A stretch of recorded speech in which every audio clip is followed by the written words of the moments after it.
Welcome to the Ask Brien radio show on KHTS FM 98.1, AM 1220, your hometown station.com.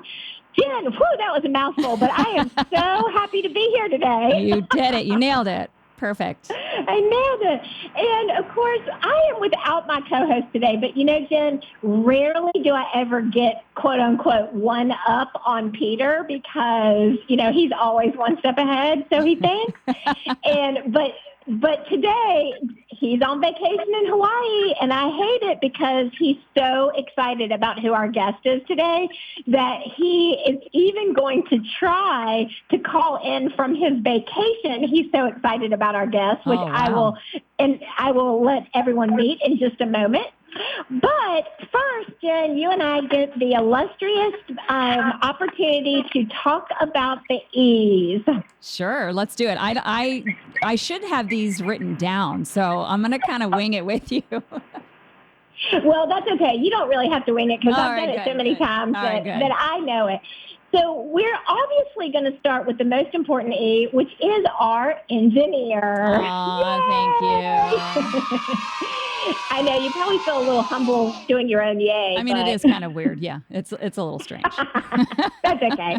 Well, and we're just not going to let it go by the wayside that because it's you and me opening the show that we're going to just throw in the estrogen E for that too. Yes, that also. That's even better. Yeah. Because we don't often get that opportunity. But I think the thing that's the most important about Ask Brien, why we spell it with an E, there's no one named Brien on the show, not today anyway, but it's because of the E is for experts. And our experts that we bring on the show are always phenomenal. Today is no exception. And we always like to just tee up the expert formula, if you will, which is that you've got to have a minimum of 10,000 hours in your industry or business category. And that's usually, if you do the 40-hour-a-week gig over 52 weeks, that's about 5 years. But come on, Jen, you and I, we've interviewed enough people on this show to know that they can hit that number pretty high because no one works 40 hours when they're starting up a business, right? No, that's true. They're living and breathing and eating their business, I'm sure. Yes. And so then we're going to just drop in the excitement and the enthusiasm. Yes. And all the positive energy because we've just got so much of it today, right? Well, and I love one of the E's is also my favorite because I am a big Grease fan. I'm a big musical theater fan in general. So every time you guys talk about Grease, I just get extra excited. I love it. Oh, yes, because of course we're electrifying. I mean, come on. Yes, there you go. I love it. Okay, well, without further ado, which is one of Peter's favorite words, I'm going to say that for him. He loves it because it's all vowels and one consonant, which is just kind of strange, but so is he, so who cares, right? It works.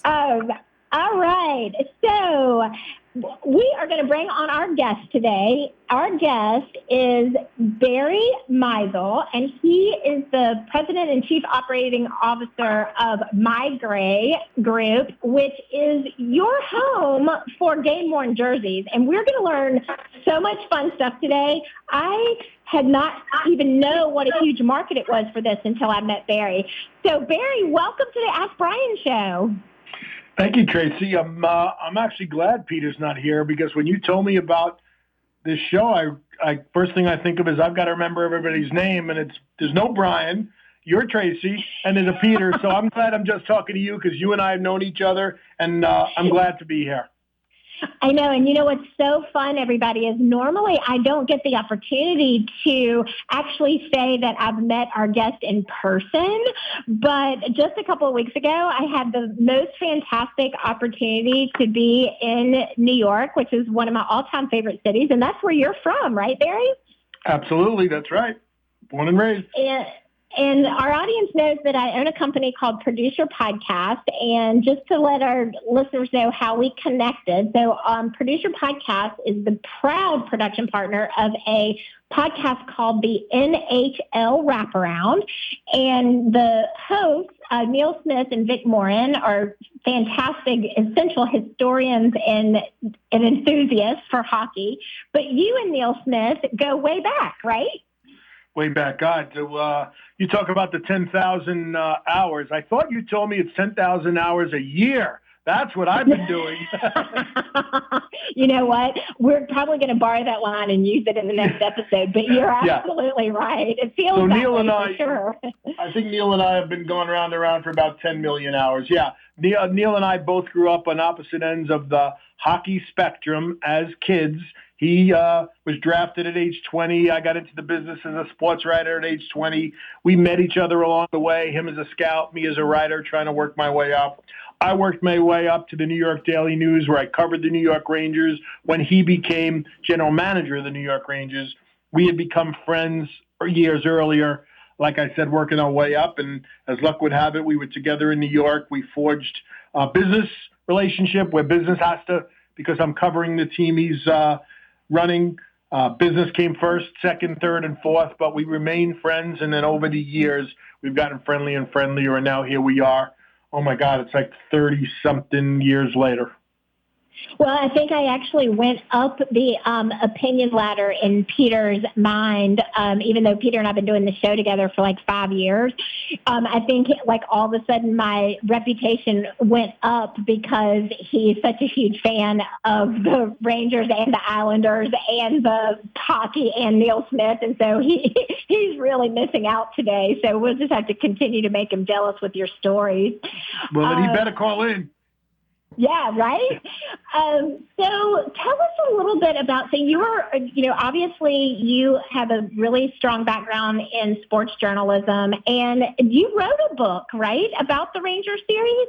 I've written 3 books, yes. I grew up, as many New Yorkers, rabid sports, New York City, one of the hotbeds of all professional sports, and it was my dream to be a sports writer. I became a sports writer.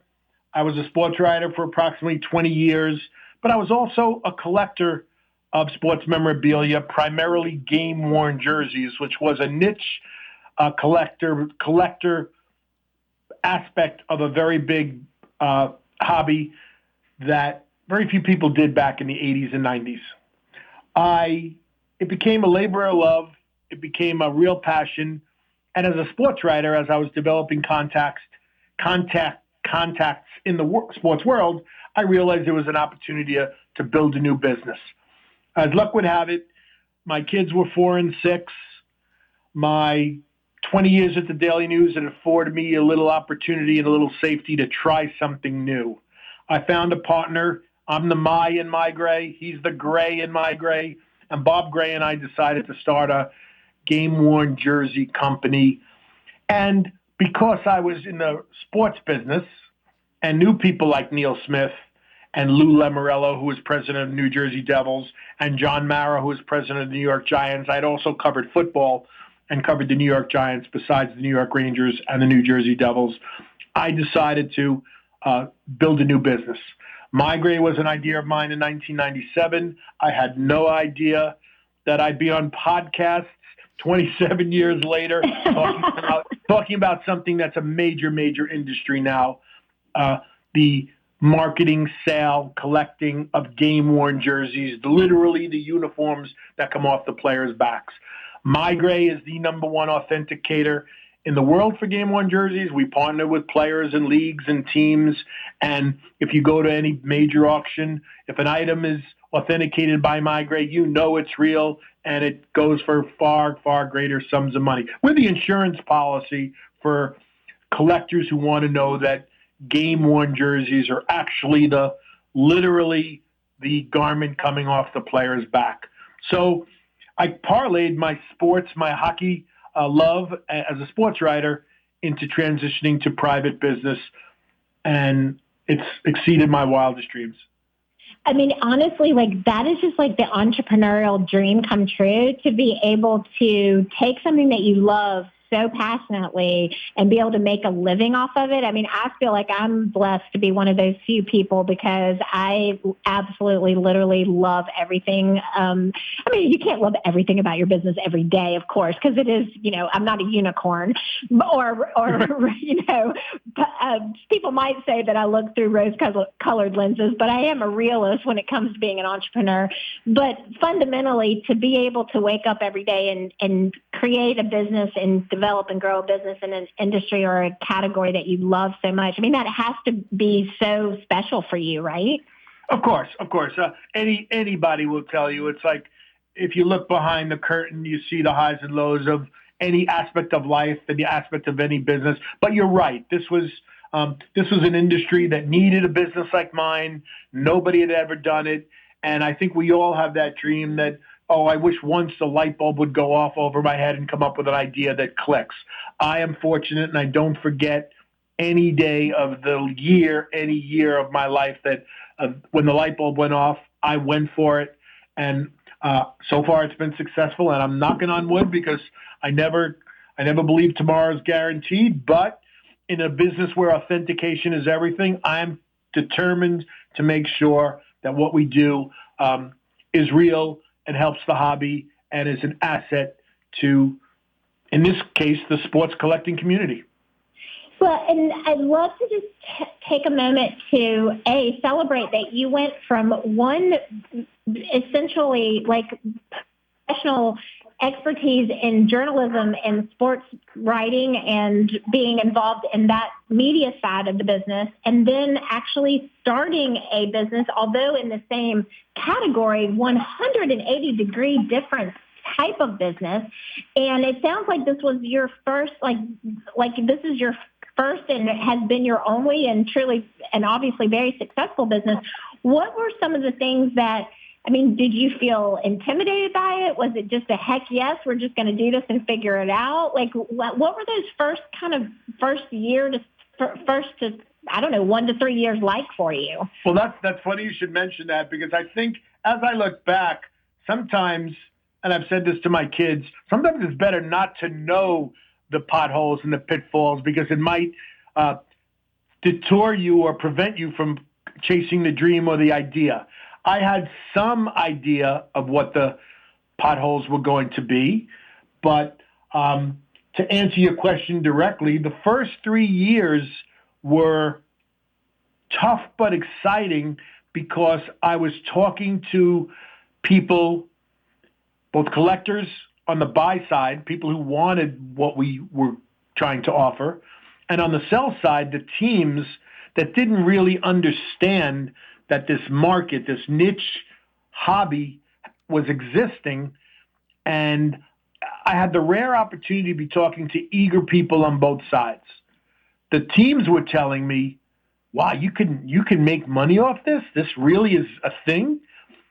And the collectors were saying, oh, please go make a deal with the New York Rangers. We can't get their stuff. We're trying to find it. And the only way you can get it is luck if a player, sells a jersey or something slips out the back door, et cetera, et cetera, et cetera. So I had willing participants on both sides. It was my job to connect the two. I was able to do that because of my credibility as a sports writer. At first they said to me, are you crazy? You're going to start a business selling old uniforms and you're going to prove they're real? But when I told them that, yes, that was my plan, and here's the amount of money I'm willing to pay you for the rights, and here's the deals I'm willing to sign for these rights, they understood I wasn't crazy anymore. And what I explained to them and educated them at the beginning was that there was a real marketplace that was embryonic. It was really just growing, just starting, but it was real. And I felt, you put your trust in me, you know me, so you know I'm not a fly-by-night guy that's just going to not do what I say I'm going to do. And I think there will be a connection here between the teams who had no idea this was happening, everybody cared about this stuff, the collectors who wanted the stuff and didn't know how to tell it was real, and I was the middleman. And that was the light bulb idea, that I had credibility because the teams knew me as a sports writer. The collectors didn't know me personally yet, but here was a company that was saying, we will stand behind this item 100%. We will prove every jersey you buy is real. Here's how we'll prove it. Here's the contract between MeiGray and the Rangers. And that's how we started developing. The fear for me, to get back to your original question, was, of course, it's always about how much. Could I start a business and do the payroll and hire the staff and spend the time and rent the offices to make it worthwhile? That was the holding your breath moment for a couple of years. And you're right. For a couple of years, I didn't make a lot of money. And I did work the 10,000 hours. I probably worked 10,000 hours that first year because I didn't have a shipping department. So it was successful. There I was from 9 to 5 on the phones, making the deals and selling the jerseys, go home, see my kids, have dinner, see my wife, come back and wrap the packages for UPS to pick up the next morning. That's like any entrepreneur starting out, you're doing everything. And once I saw the money coming in, the business looking like it would be profitable, the satisfied customers, the team saying, hey, this makes sense to me, I'd say that was about 2-3 years is right, because we started in 97, and in 2002, the NHL came to me as a league and said, hey, we understand you're working with the Devils, you're working with the Rangers. We made a deal with an expansion team, the original Arizona Phoenix Coyotes, and they said, can you do this for the entire league? And that's really what put us on the map in 2002. So that was the threshold time, 5 years after we started. I mean, okay, so entrepreneur dream come true number 2, which is that you were approached by the NFL. Most entrepreneurs starting businesses, they only dream NHL. of that. NHL, sorry about that. You know what? Now, when Neil Smith listens to this episode, he's going to start dying laughing, because that is not the first time I've made that mistake in a conversation with him. But back to my original point is that, people, when they start their businesses, that's such a huge aspirational dream come true, is to think that the NHL would approach you because sales and business development are, as you know, and we talk a lot about on this show, doesn't matter what your business is, you have to be able to sell yourself and sell your business and generate revenues. So that's amazing. How did you feel when you got that outreach? Were you just high-fiving everybody? It was a pretty exciting time because, look, I did have the advantage of the National Hockey League people. That wasn't the business people, but they do their own due diligence internally before they pick up the phone. They knew I was a credible guy. I'd covered the National Hockey League starting in 1984. I had been a columnist for the Hockey News, probably the number one hockey magazine. So people knew my name. I had written my first book, Mike Bossy, a Hall of Famer. Sadly, he died not too long ago, but a very, very popular and terrific hockey player who is in the Hall of Fame. I wrote his autobiography when he retired in 1988. So my name was known. So when the NHL started to hear that teams were doing this deal with this fledgling company who was selling and guaranteeing game-worn jerseys, and they saw it was Barry Mizell, I'm sure people said, hey, I heard of that guy. Yes, he was a sports writer for many years. We know him. He's not some, babe in the woods, some guy out of nowhere. So, yes, when they called me, it was, hey, we've heard about you. We know who you are, and would you like to talk to us? We have an idea. So, That's yeah, it was so great. It was so exciting. It was so exciting. So exciting. We're going to take a break. You're listening to KHTS FM 98.1 AM 1220, your hometownstation.com. We will be right back. Welcome back to the Ask Brien radio show on KHTS FM 98.1 AM 1220, your hometownstation.com. Our guest today is the fantastic Barry Mizell, and we have been talking about the building a business around game-worn jerseys, a complete innovation in the space in 1997 when it started.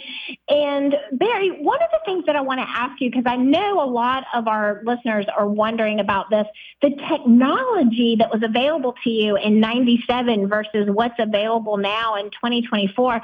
I mean, you were talking about how you were wrapping the packages and sending them, but how have you been able to scale the business and leverage all of the enhancements in technology over these years?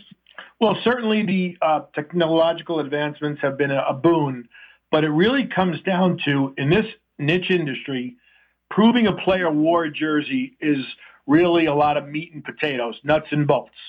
Uh, the chain of custody, having a company that sets up a direct relationship with the team, being in the locker rooms and witnessing the games, taking the jerseys right after the games are over, matching the shirts, the actual garments, to game footage, photographs, video are critical. Anybody can tell when you wear a shirt 7 times, your own garment, your own shoes, your own anything, things happen to them that make them unique. Anybody could say Michael Jordan wore this red jersey that says Chicago on it because it's a Chicago Bulls jersey. But we literally use these techniques to prove that it's the actual jersey that was worn by Michael Jordan. Now, in 1997, there was no digitized photography. We can literally, and it's no different than, we compare ourselves a lot to detectives in a police office using fingerprints, because every jersey is a fingerprint, like your shoes. If you wore your shoes 9 times and you got a little scuff on the corner, and then you wore them the 10th time and you took a picture of them, that scuff would show up. It would make it different than someone else's shoes of the same type. If Michael Jordan wore a particular jersey, there's probably 20,000 more that look exactly alike. But we prove through this kind of technology, looking at a shirt, blowing it up 1,000 times to find one thread or one imperfection, and depending on the sport, and we do this for all the sports. So in baseball, a player may slide and there may be some dirt on the tail of his shirt. In football, they get the abrasions and the hits. Hockey, the hits when the players crunch into each other and it mars the shirt. The rips and the tears and the sweat stains. In basketball, we get a lot of shirts that get sweat stains. Not to mention the garments themselves are, they have kind of breathable holes and breathable fabric that make no 2 jerseys alike. All of this goes into, I have a team of authenticators. I'm in a 2-story building here where our offices are in Branchburg, New Jersey, and I've got a team of authenticators upstairs that do nothing but prove that the jersey that comes to us that I've purchased from the team is the actual garment that the player wore in a given game. Well, it's so exciting because I mentioned at the beginning of the show for people that are just joining in that I actually had the opportunity to hang out with Barry at an Islanders game, and I actually got to see the magic happen in person. I mean, what are the odds, right? But I would love to share with our audience the story about we're on the way to the game. You're making contact with the guy that has a jersey. But you're going to tell the story better than me. So I'm going to turn it over to you to just like how it happened and what happened, and then all of the fun details about authenticating that jersey in real time while I was there. Tracy, I'm going to put you back on the spot. I'm going to tell a story, but you're going to be my witness on the stand proving that exactly what I'm saying you saw with your very eyes, and that's what MeiGray always says to its clientele. We're going to prove it, but you're going to see the proof, and you're going to have that oh, wow moment case by case. And I watched your eyes as you watched me show you what had happened. So it was amazing. I can't wait for you to tell. I still think about it and how I can't see a sports photograph now without thinking about it. Actually, so. And I'm sure your listeners are going to say, well, you guys set this up. This is all preordained, but it actually happened and it wasn't expected to happen. And you know that, and I know that, and hopefully they'll believe us. And I'm an authenticator, and I've got to be 100% accurate, tell the truth, or my business is kaput. So I know my credibility is there, and you saw it with your very eyes, and I know your credibility is there. So every so often, we get the opportunity to buy an historic relic, where a collector who's owned something for 1 year, 5 years, 1,000,000 years says, I think I have the real deal and I want to sell it. Well, we had a person who owned a jersey that he thought was game worn, and he believed was game worn, from Super Bowl III, one of the most important football games in the history of the NFL, when the New York Jets beat the Baltimore Colts. And one of the best players in the game, Matt Snell, had a really good game, and it's a historic relic, and who knew it existed. I got a call because my company's well known for authentication. Would you like to buy this jersey? I believe it's real. I'm sure it's real. And I said, I will buy this jersey if I can authenticate it. We spent a week going back and forth. We agreed on the price, but we did not agree on the authenticity until I said, I'm not going to make a deal until I could have the shirt in my hands, do the research, and be satisfied that it was real. Now, usually it takes me weeks and time and my authenticators, and we go through all the system of looking at photographs. But because this gentleman called, we were able to get the material ahead of time. And I met him. Luckily, he lived not far from UBS Arena, where Tracy and I were going to the game together that night. And he literally met us, handed me the shirt, gave me, and I was proud that he trusted my company's reputation enough, was that we're going to take this shirt and either return it to him if we don't believe in the authenticity, or buy it and pay him if it did. And I had all the information, photographs, all the forensics I was talking about earlier literally on my phone. And he said, look, I know it's the jersey. I know when you see it, you're going to agree. And he was right. And I did it right at the table where we were sitting. And Tracy was watching me do my thing, examine the shirt, look at the unique marks. The shirt was really beat up.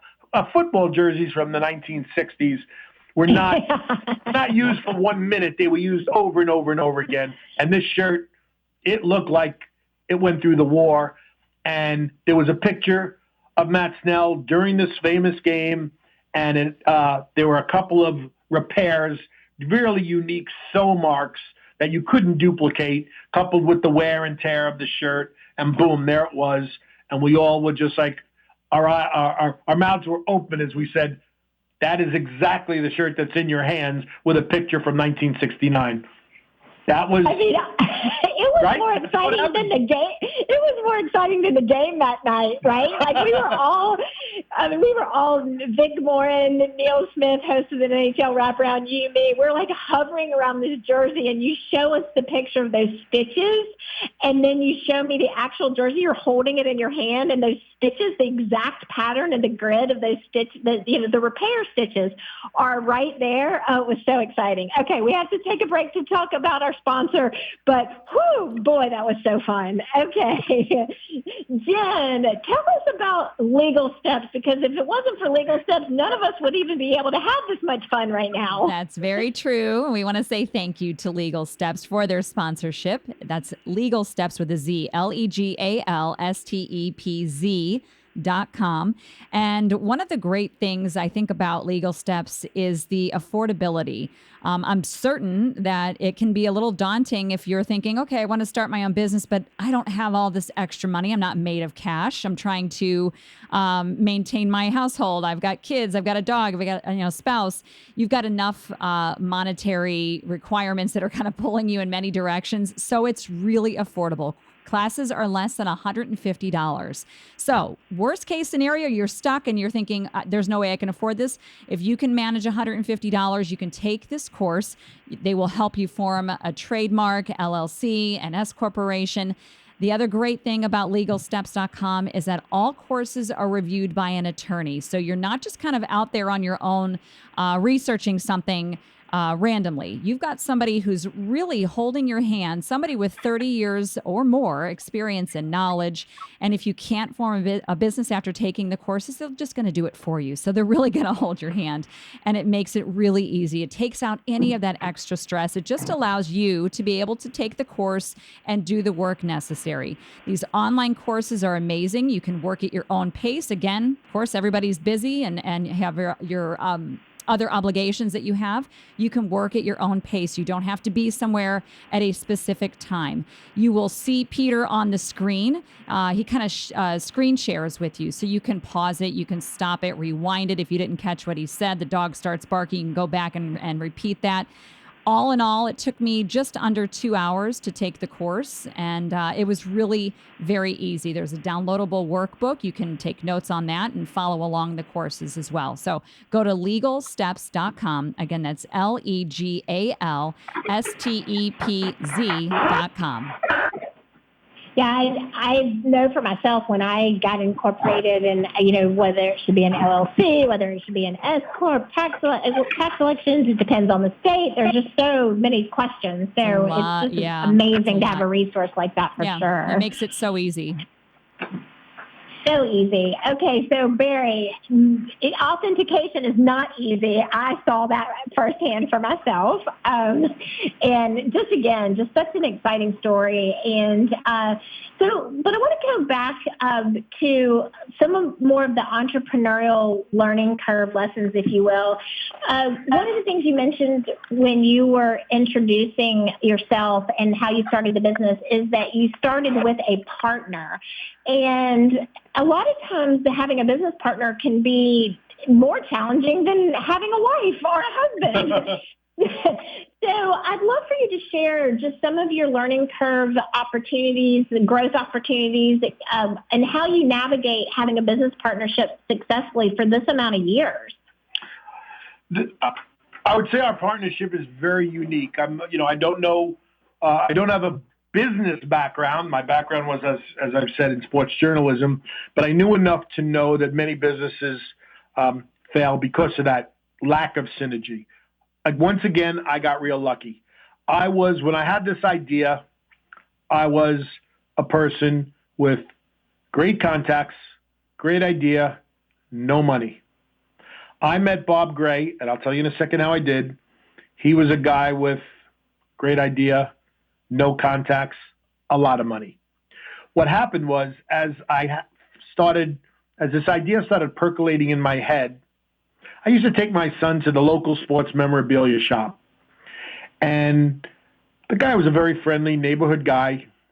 And we used to talk all the time. My son would go through and spend 4 hours salivating as a 6-year-old about buying everything in the store. And I would sit and talk to the proprietor behind the glass. And I told him my idea. I told him, what do you think of this idea? And he said to me, you know what? I know a guy who also in town who collects game-worn jerseys. Do you know him? And he said, I know this guy, Bob Gray. He's the only other guy I know that I've heard of. He comes in once in a while with his kids, and he collects game-worn jerseys. I said, no, I never heard of him. He says, why don't we, let's have lunch one day. We'll bring sandwiches in. I'll introduce you to him. And that happened about a couple of weeks later. And we were sitting around having sandwiches one afternoon when it was quiet in the store. And we started talking to each other about our hobby. And again, this was a niche market that people didn't really know each other. The internet was just starting, but people weren't communicating. There were no chat rooms about game-worn jerseys. There were no chat rooms about anything. And as we both started talking, we both realized we're both talking about the same idea. And I said to him, well, I'm a sports writer. I got contacts. He says, well, I don't have any contacts, but, he owned a trucking company. And I said to him, let's have coffee, another day by ourselves. And we sat down with a legal pad, and basically that was it. I said, I can do this. I'd be willing to run it. He said, I can't run it. I don't have any expertise in sports, but I can front it. And basically that was the deal. He is the financial partner. I am the COO. We made a deal that I run it. I do everything because I had the background. And he was the second of the two board of directors. He was the finance. I was the operations. We agreed upon a system way back when. He leaves me alone. I leave him alone. We've been successful. And I guess we're both really lucky in that it's worked. So there haven't been many issues. We both now, after 27 years, we talk all the time. We go back and forth as to good ideas, bad ideas, and luckily we communicate, which I think is a very important thing that partners need to do, and we constantly plan ahead. I mean, okay, so entrepreneurial dream come true, number 3. And just so you know, because you haven't had an opportunity to listen to the show, previously, we don't do these entrepreneurial dream come through 1, 2, 3s in any other episode in the last 5 years. This is not something that happens on our show frequently. So, but the fact that you were able to find a partner that was essentially the yin to your yang is essentially like a needle in a haystack. It's probably like finding that Super Bowl jersey and being able to authenticate it.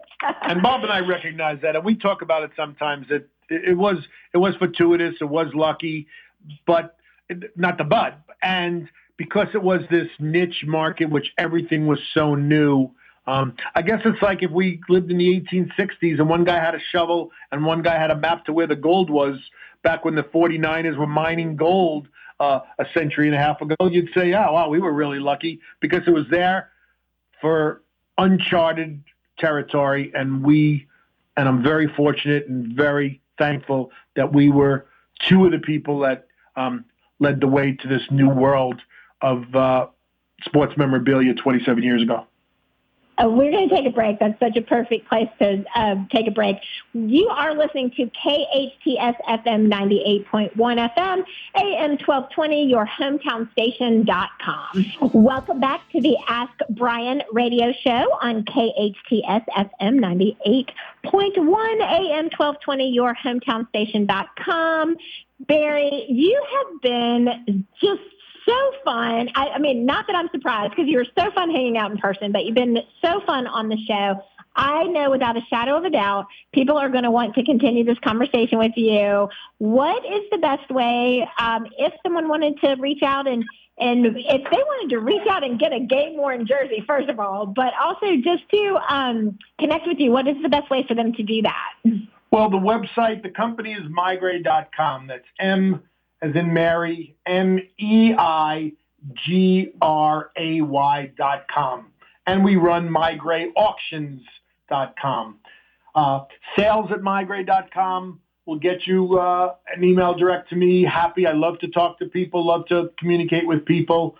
And once you get on the website, and I really encourage people to look and see what we've got and learn. You'll learn about the hobby. You'll learn about what's available. You'll learn that there are $100,000 jerseys, but there are $100 jerseys. So depending upon if you're a collector, if you're just interested in getting a real jersey that was on the ice or on the field or on the court, we're the place to go. You'll learn everything about this hobby. And we get a lot of new business, a lot of new collectors who are tired of collecting cards or autographs. They want something that puts them in the arena closer to their favorite team. And that's the thing that I want people to know. The beauty, the fun of our hobby is that you're literally getting a piece of the team. And that really connects with people. We have moms and dads buying a jersey or a puck or a stick from the first game they took their child to. I mean, there's a real connection. We know in the United States, we love nostalgia. It's a crazy thing about our culture. We want to own a piece of, whether it's a movie that we watched or a place we went, and that's what we do for the sports connoisseur. I think that is so well spoken, and really, I love that community heartfelt connection too. So it's more about just having a piece of merchandise. It's really something that connects to a memory, to a moment, to a milestone, and just what a wonderful business that you have built. And for those of you who just can't get enough of this episode and want to listen to the show on demand, of course, you want to go and search any of your favorite listening platforms for the Ask Brien podcast. And of course, that's AskBrien podcast, where we will be releasing this live show as a podcast. And speaking of podcasts, you are one of the gracious sponsors for the NHL. Oh, Neil's going to kill me. For the NHL Wraparound podcast, in which, if you give me permission, I would love to give out the promo code so that everybody listening might be able to take advantage of a discount. Are you up for that? Please do.